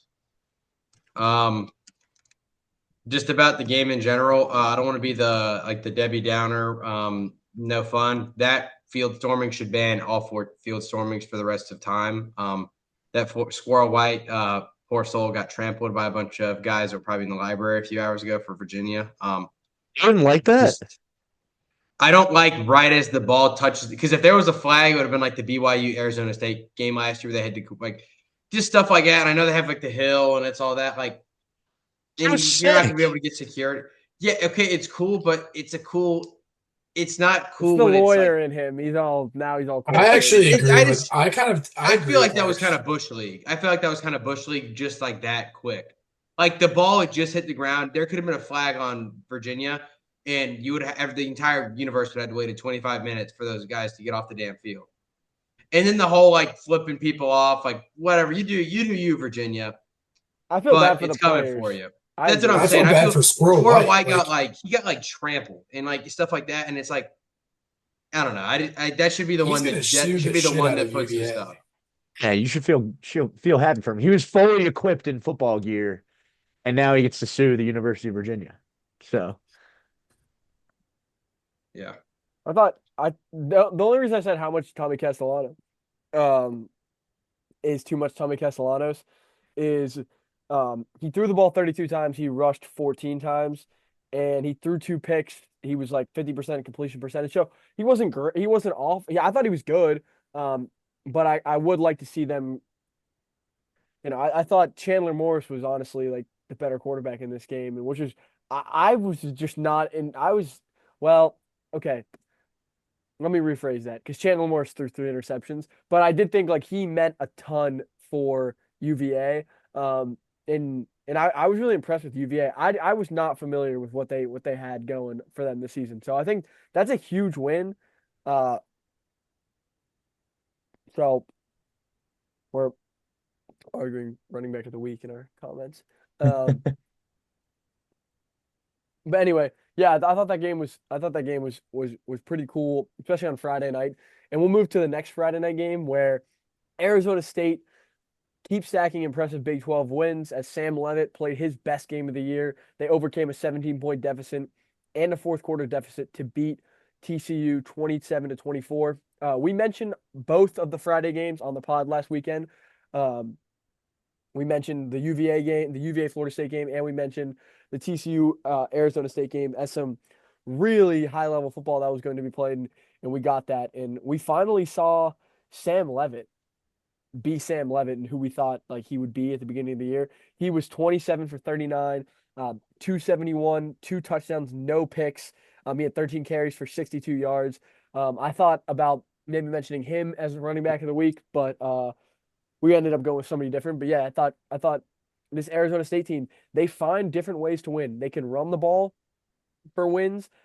They can rely on Levitt as we've seen now. So I think this Arizona and I think TCU is a damn good football team. What's that kid's name? Josh Hoover. Good football TCU's player. quarterback. Good football Yeah. player. He did throw 2 interceptions and no touchdowns in this game, which probably was the difference. But Duska, do you have any thoughts about this game? not a ton. It was just a fun game. Didn't really take a ton of notes. Kind of just enjoyed it on Friday night. Yeah. But uh, yeah, I think it was pretty. I said a lot about the Arizona State team that they were down 17-0 early after failing to convert a fourth down, and they were able to come all the way back in this one. And like you were saying about Levitt, I thought just making big plays throughout the game. He delivered on 4th and goal to tie the game, and just overall just encouraging performance by Arizona State. I think this TCU team is pretty good, probably a top 4 team in the Big 12, and Arizona State is like you were saying, they just find ways to win, whether it's having to run the ball a lot or if Levitt's actually shows up and plays a good game, they can absolutely win like that. So just overall nice win for Kenny Dillingham and the squad, and excited to see how this Big 12 ends up playing out with all these teams. Sam, you last week you mentioned that Tennessee was going into Stark Vegas and you wanted to keep an eye on that game. Tennessee needed overtime to beat Mississippi State in Stark Vegas, 41-34. Do you think this says something about maybe Tennessee's defense as a whole and how they might, this is back-to-back games where they're getting hung 30 points on them. Does that concern you at all? And what are your expectations for Tennessee kind of moving forward? Yeah, what I've written down for this is really impressed by Mississippi State, just kind of hanging in there throughout this game. It almost felt like, it was like that first half, Mississippi State's going to keep it close, huge home game, whiteout, whatever, game's close at half. And then Tennessee goes down and scores right away. They're up by like three. And it kind of felt like you were just waiting for Tennessee to score and score again and kind of just blow them out of this game. And they were never able to. So, first off, credit to Mississippi State for hanging in there. I think that this team is a lot better than people expected to be preseason. And I really hope that this loss does not just completely derail their season as they get into conference play, which I fear that it may, as they get into the gauntlet of SEC ball. But to talk about Tennessee, I think that this team is very good. I see a lot of similarities to this team and the Tennessee team of 2023. Um, where the team that beat Bama and then got jumped by South Carolina. I figure that Tennessee's offense is very good yet, but there's going to be a time where this defense just lets them down, whether it's in the hostile road environment at like UF or somewhere where they just get pantsed and can't keep up defensively. So that's my biggest fear about this Tennessee team. But I mean, a win's a win, so a good win in overtime, holding on in Starkville, which was a tough environment. But like, if I'm a Tennessee fan, like I'm not like we are back. Like I still think that this could very well be an 8-4 team um when they get into the grunt of the SEC. Do we want to do a little Sam Pittman and Arkansas job? We kind of touched on it a little bit. Um, if you had to rate the job out of 10, what would you rate the job? First off, to give the listeners uh, a kind of set the scene a little bit. Notre Dame let the aircraft carrier with CARR carrier fly. They trounced Arkansas 56-13. Carr was 22 for 30 with 354 yards through the air with 4 touchdowns. 8 different receivers had over 30 yards receiving. Um, so we'll go around quickly. What do you rate the Arkansas job out of 10? Like a 5. Just obviously, we talked about it before. The resources and the being in the SEC, all of that is there. But at the same time, that's a double-edged sword because all the other teams in the SEC have really good resources and more tradition as football programs. And when is Arkansas really elevated to a national championship discussion in our and lifetimes, at least? and worse in a way worse recruiting area. Far worse. Exactly, absolutely. And it's kind of I've people always say it's half basketball, half football. To me, it's kind of more of a basketball school, and it seems like they're a little more committed to that area. But we've talked about how they have unlimited money, so they're definitely going to go out and probably hopefully drop a bag and hire a good coach and try to max this program out. But there's definitely a ceiling on how far you can take Arkansas. Sam, what do you like? What do you think about them? I think this job I would give 7.5.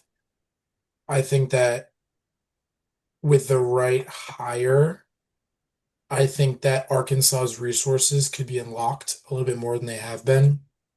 Um, I touched on this a couple weeks ago, but this football program doesn't have as much funding as like I don't know about like exact dollar amount, but like just probably percentage of NIL compared to the rest of the league as basketball and baseball do. So I wonder that like if they get the right hire that these donors could be behind, if that would unlock the donors and allow them to really get aggressive in spending.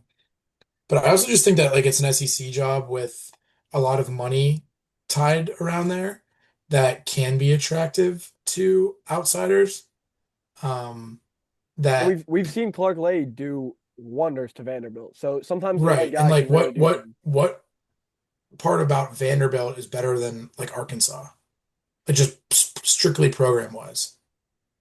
I don't think it could take a whole lot for Arkansas to have a sneaky 8-4 season that gets them a little bit of hype in the portal, and then they go get a couple guys, and now they're like 8-4 again, or maybe they get a 9-3. Like, so I think that there's potential there at Arkansas that's yet to be tapped into. So I think that's what makes this job attractive, in my opinion. Art, you just looked like you just took a bite of a sour grape. What are you looking at over there? Well, I was gonna say that I think this is like a 6.5 job solely because I think it's pretty easy, or not easy. I think it's easy. It's easier said than done, but I think there's a big possibility for like lower tier SEC teams to kind of flip their team in like a year or two. I mean, you see it with Vanderbilt. They hired Jerry Kill, the old New Mexico State when they brought coach when they brought in Pavia, and they brought a bunch of guys. And in like 2 or 3 years, you kind of flipped like your program. And I think that's very possible at a school like Arkansas. But I looked the way I gave that bad look. I looked at their permanent opponents for the next 3 years, and they play LSU, Texas, and Missouri as their three. And I don't think Missouri's going anywhere. I don't think Texas is going anywhere. And I don't. LSU is probably the worst of those three, like programs future wise. I'm looking at, but I don't think they're going anywhere. So it's a very tough place to win. Yeah, it's a very tough place to win. But I could see them like getting a little feisty, like Sam was saying. I think 8-4. I don't think you're ever going to be the SEC champion, Arkansas Razorbacks, but I don't think any coach that's going to go there is like that caliber. Yeah. All right, sweet. You want to do? We'll recap the Superdog segment that happened this week. We'll go right to left. Duska had Tulsa. This close. Just such a tough beat. Such a tough beat. They almost covered against Tulane. They needed another point to cover. The Washington game didn't happen. Move on. So, yep, tough weather out in Seattle. Arch has been extremely cold on the Superdog, to say the least. Yeah, seeing the board like Stevie Wonder. Just bad. What was Arch Madness this week, though, by the way? We were 6-6, but we lost Monday because we had two of our two big plays lost. I don't know. It was pretty frustrating results. Standing dog was life. Well, the standing dog was sick. The standing dog was sick until it wasn't. It was whenever Pitt was up by 17. I was like, we did it. And then it just kind of like went like down, and then it just bottomed out with Holstein. The day the standing dog hits will be a biblical day. That would be such a good day. Well, dude, Northern Illinois, they lost 6-3. Like if I would have known, they wouldn't have scored a damn touchdown. But you gave up 2 field goals, and you like stuff like that, man. Just every day. Not to mention the Seattle game in Seattle got canceled. Yeah, lightning struck. Wasn't Colorado in there as well? That was close dude, Colorado could have won that game. I know, that was close. That third down play by Caden Salter he tried his best to be Shadur Sanders in that moment. He ran back like 20 yards and got sacked. Just sad. Perfect timing. Yeah. Very, very nice, Duska. Oklahoma State, Sam. Hovered. Valiant effort, boys. Good job. The ghost of Gundy's past covered. Great job. And then just somehow Virginia Tech won outright this week. So Voodoo magic. That's my second outright winner. I'm 5-0 with 2 outright winners in the Superdog. There's zero skill in any of this. I literally look at the board and I'm like, Virginia Tech maybe. So that was pretty fun. That was pretty fun to kind of look at that score and be like, they won outright. So, yeah, I guess. Fun fact about that Virginia Tech game. Virginia Tech, that was their first 1-score win. So their interim coach has been the interim coach for 2 weeks. He already matched Brent Pry's 1-score game wins of his 4 years as a coach there. How about that? So yeah, just really bad. I think Virginia. Call me crazy. That game was pretty entertaining. I think Virginia Tech could little life with the new coach. He seems to be a locker room guy. I mean, all I kept seeing was a bunch of posts from like players about the game, and I'm mad that you hit another outright, and I still was like, respect. I gotta respect it. Do we want to go? Do you guys have your super dogs for next week? Because we kind of got it. You got them. Yeah. Yeah, I got mine too. Do you want to start? Sure, yeah. I'm just gonna go back to the well, even though it didn't come up with any water last week. Tulsa is at Memphis at Simmons Bank Liberty Stadium in Memphis, Tennessee at 8 p.m. on Saturday night. They're 20.5 point dogs, but I've talked about Trey Lamb last week. I have faith. Guy's a big game hunter, and at some point he's going to pull out a big win in his first year with this Tulsa program. Why not at Memphis next Saturday? So right back to the Trey Lamb. Well, let's see what the Golden Hurricanes have. Sam, you got yours, or you want me to go? Yeah. So I am going back to a well that has got me water before. I'm going back to the Michigan State's Spartans. Um, I'm a big Jonathan Smith guy. The last time Oregon State had a pulse, and they thus going to mention they beat Oregon in the Civil War. Jonathan Smith was the head coach. I like him. I like Aiden Childs. They go to a Nebraska team that line of scrimmage play is suspect at best. If we can get a big Aiden Childs game here, they just got to cover 11 and a half. I think this might be a one-score game. I do expect Nebraska to win, but yeah, I'm going with Sparty. I'm riding again with them. See if the well will return me water.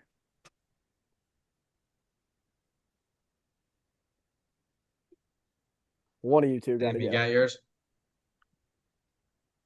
Yeah, you know what? I'm gonna get a little square with my super dog this week. The public is gonna be saying, "Oh, it's not gonna happen again. It's not gonna happen again." They just had a Vandy. huge monumental win. They're back. No, they're not. Give me Vandy plus 10 and a Ooh, I half. like it, Sam. I like it. I like it. I have two. You know what? I'm gonna do it. I think Mississippi State plus 14.5 at A&M. Ooh, I like that. Very interesting. So Are you yeah, aware of the blackout occurring in College Station, Arch? I'm not moved by that. They did that for Texas, and I saw the worst offense I've ever seen. Not moved. You heard it here Yes. So What did first. you? every Sorry, go hmm, ahead. I'll just I ask was a about to question say for you after. A&M is probably a mega max for everybody that's listening because I'm horrendous at this, but The Mega Max. Uh, Speaking of Caleb Archer segments, we have a new running back of the week that needs to be unveiled. Caleb Archer, that is take it true. away. Well, this week wasn't that many huge performances. We did have Chandler Morris on Friday night, although he only ran for like 30 yards. He did this. It felt like every single time he was in the red zone, he was toting the ball in. But we're gonna go with a guy that really elevated his game. He's looking a little better than he had in the last few weeks. So let's pull this up. And we have Mr. Lenoris Sellers, goggles, specs, whatever you want to call it. He played good. Great game. As you see, 14 carries, 81 yards, 0 scores, but he didn't matter because they still pounced on Kentucky like everybody does. So hats off to Lenoris. Honestly, surprised it took him this long to get one, but he got one, so he'll probably just keep building on it. Next Nice. candidacy is him versus LSU in a few weeks, so we'll see. Let the record show my vote was for Jackson Arnold, but not in a positive way. Derogatory. Yeah. We might sneak one of those Derogatory. in one of the days where we go derogatory running back of the week. The next one that's like, this is not a great selection. We're going to choose the worst, and we're Yeah, going to tag him on Instagram. derogatory RB of the week. I like it. All right, so now we've come to the part of the pod where we must preview week 6. And here are some of the games in week 6 that I will list off. We've got Miami going to Florida State. This is where Pate will be. We have Vandy going to Alabama. This is where game day will be. We've got Texas going to the Swamp.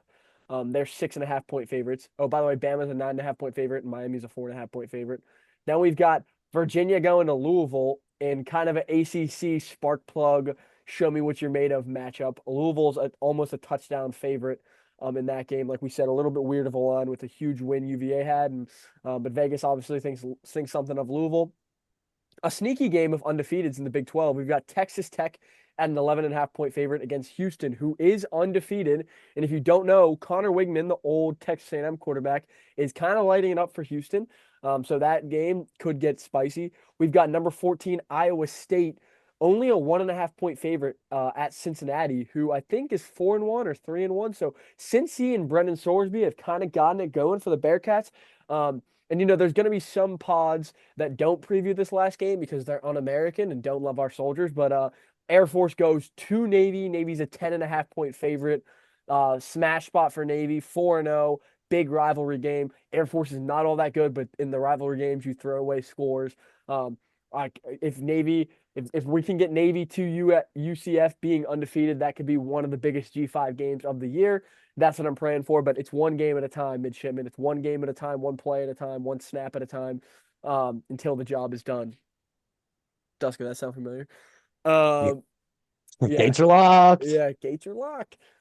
Anyway, but yeah, so Navy plays as well against Air Force. Refuse to be denied. Yeah, which we will be, and we will be. The speech that Brian Newberry gives will be far greater than what I just did. There's probably going to be, I can't even imagine. They probably play 12 strong clips in the locker room of Chris Hemsworth on a horseback with an AK, just shooting turbans off people's head. And I mean, I can't even imagine how fired up the boys are going to get before playing Air Force. So I'm happy for the fellas. Obviously, we want to see Navy retain the Commander-in-Chief trophy. We're hoping to be boots on the ground December 14th when the Naval Academy takes on West Point, the team up north. Some like to say the real greatest rivalry in college football.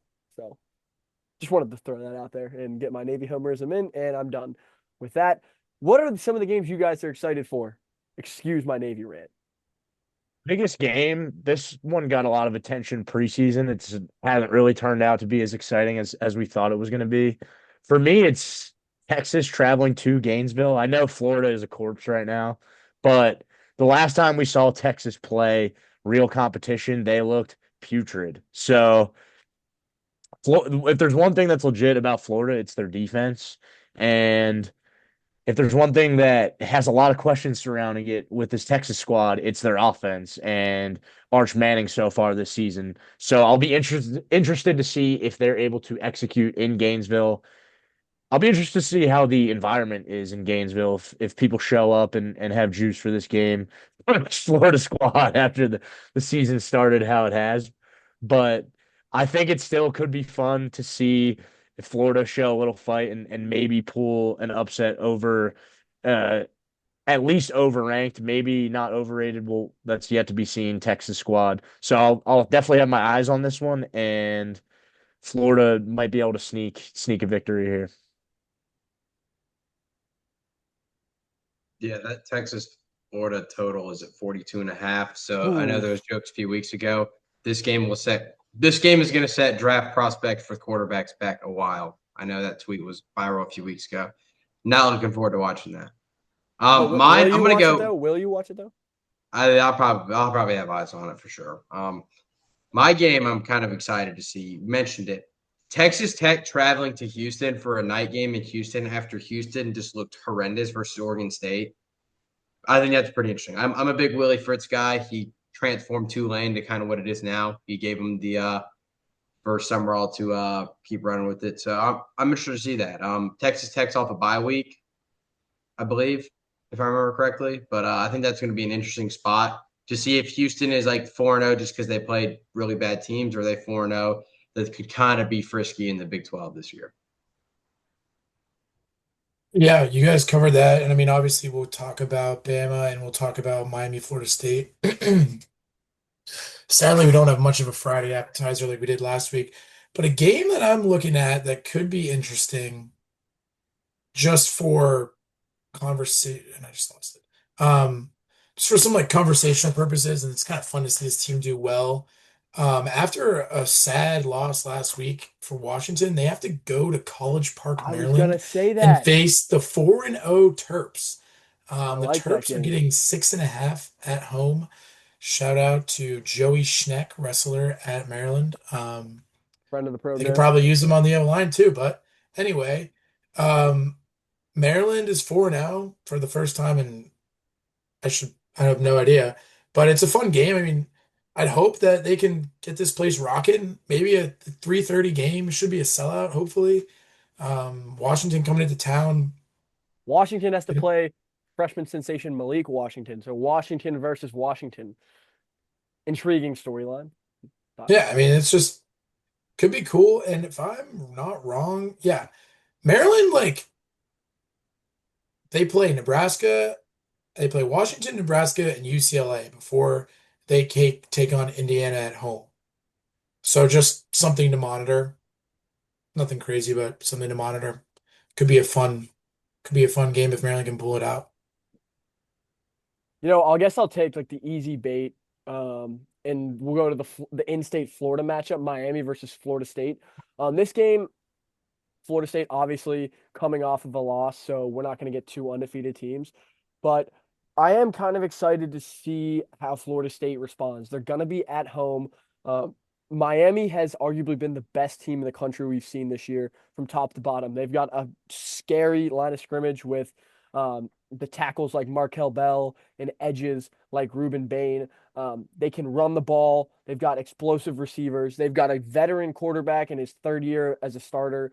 He's probably going to be a top 4 NFL quarterback prospect, and at this point, he might be the first quarterback prospect. Where it's yet to be determined, but that is kind of a cool storyline. You've got Gus Malzahn, who's been a big game hunter for most of his career with Tommy Castellanos. Miami, they've had some impressive wins, but it's going to be kind of cool to see them play an in-state rival because they already got the Gators. They got USF, and this is like the third infinity stone of the Florida matchups going against Florida State. Again, this is kind of a response game. The line is at 4.5, which Vegas is expecting a really close football game, and I don't know. I don't have a great feel on it yet because a part of me thinks this could be a really close football game. Obviously, if Florida State can run the ball, if they can get Castellanos going and he doesn't turn the ball over, they could pose a lot of problems because they have shown the ability to be a physical team up front, like they did against Bama. But another side of me thinks this might be where Miami shows like, hey, we should be talked about with Ohio State as like the two best teams in the country outright right now. And this would be your prove-it spot to go and play a really good Florida State team that I think a lot of people do respect, especially since the talent profile they have and some of the wins they've had with the Bama win. So we'll see. And what do you guys think about that? Because I think I could be persuaded either way that this is like a 2-possession, 14-point blowout, or we get a down to the wire game. I was a little discouraged by Florida State's performance up front against Virginia, and they're about to head, Miami's going to them, but they're about to play a team with arguably the best offensive line, and I think without a doubt the best edges in the country.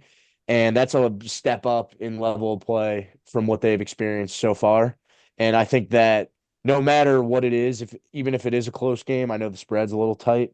I think Miami is able to control games in that respect. You saw that in the Florida game, how they just kind of slowly choke you to death and then are able to make big plays down the stretch. I think similar profile in this one with them, Florida State potentially putting up a fight, trying to respond after a tough loss, but Miami is just a little too inevitable for Florida State to be able to finish them off. So I like Miami in this game, but I do like it to be close, and then Miami to pull away a little bit at the end. Quickly, I want to read you a statistical profile that you guys might be a little surprised by. So, in terms of total yards, in terms of rushing yards, and in terms of points, Florida State is the number 1 offense in the country. Um, and on the other side of the spectrum, in all of the major categories, which are total yards, passing yards, rushing yards, points, and third down percentage, Miami's top 20 in all of them, top 10 in 3 of them.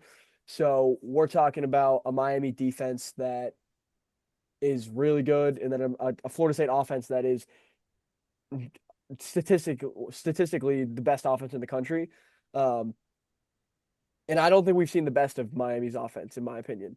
I don't think they looked great against Florida.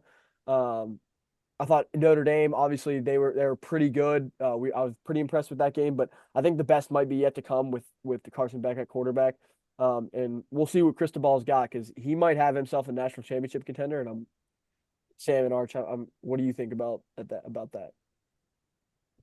Yeah, I'm kind of interested to see just how this game kind of establishes itself because I feel like Miami is going to want to get into a similar game script as the game against Florida went into kind of just a dogfight defensive battle. Like I think that they would want that type of game versus Florida State wants to be able to just kind of run around and play that similar high up tempo offense that against Bama.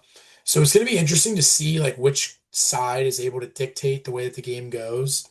Um, but I do have to agree with Tuska. I think that Miami just overall talent profile, and I think their superstars and Beck and Bain will take over this game. And I'm excited for a national audience to get to see Bain play because even though they did have the primetime game against Florida, it just felt like no one was able to really dial into that because it wasn't as high a profile game and versus this Miami Florida State. It also another awesome thing about this game is this is such a sick rivalry that we really haven't seen. I don't, you guys might know this better. When was the last time both of these teams were at their like peak and played a high level rivalry game? It feels like when one team's up, the other one's down, and vice versa for the past couple years. So this will be fun. Like when the U was back when we beat them, Charlie, and what was that? 17? 2017, 18, 2017 or 18. Florida Yeah, State and that won the was Natty in 14. Jimbo got fired before COVID, I think like 2019. So it was kind of coming off the rails by 18. Yeah. So and Miami was only good for a brief stint um in like the 17, 18. Yeah, so I think you're right, Sam. So it is pretty cool like the rivalry's kind of coming back.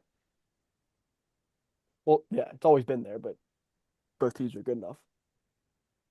Yeah.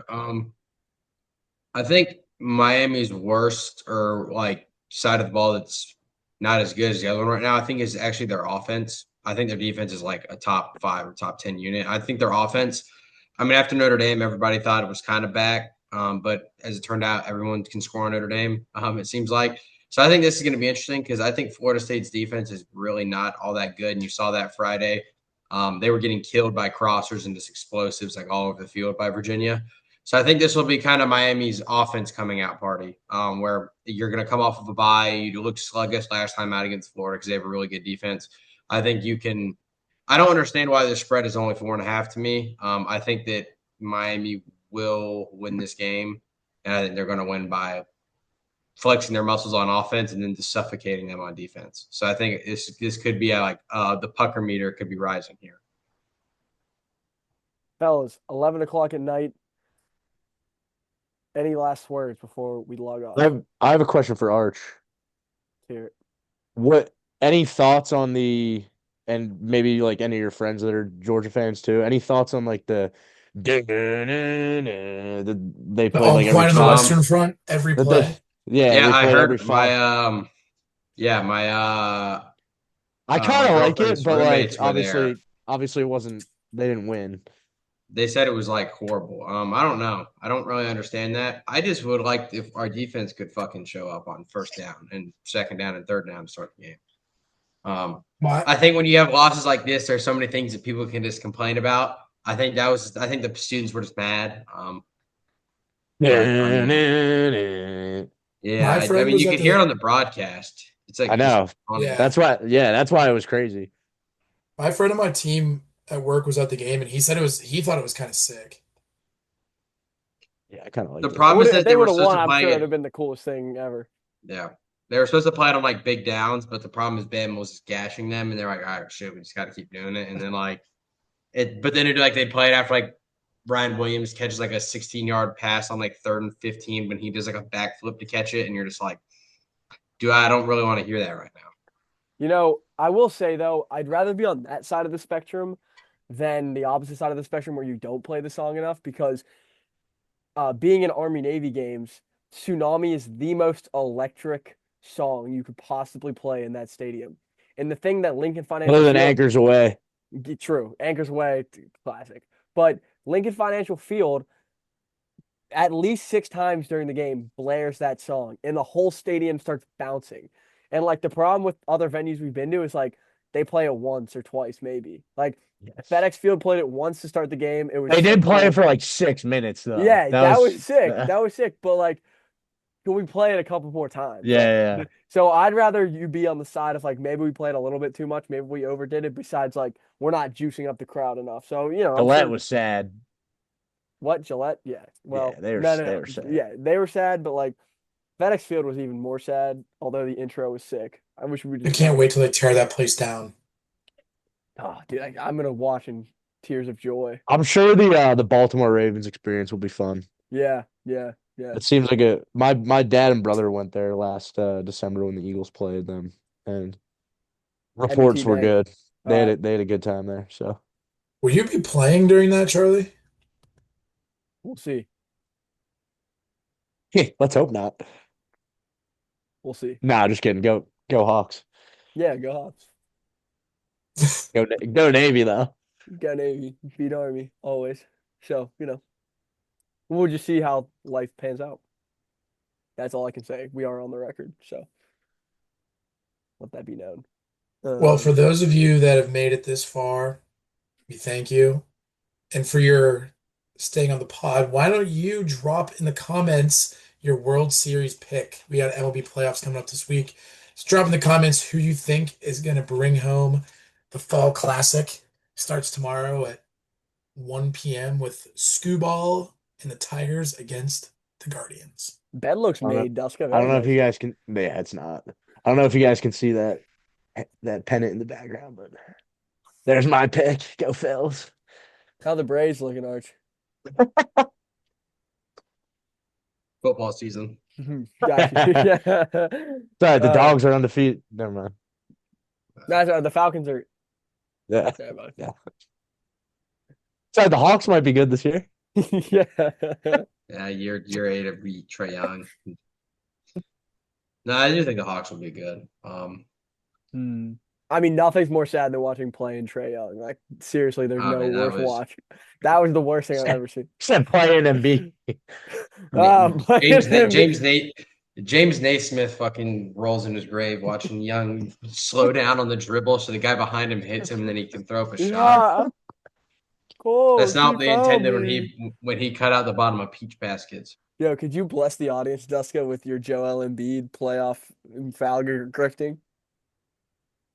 Oh, Money.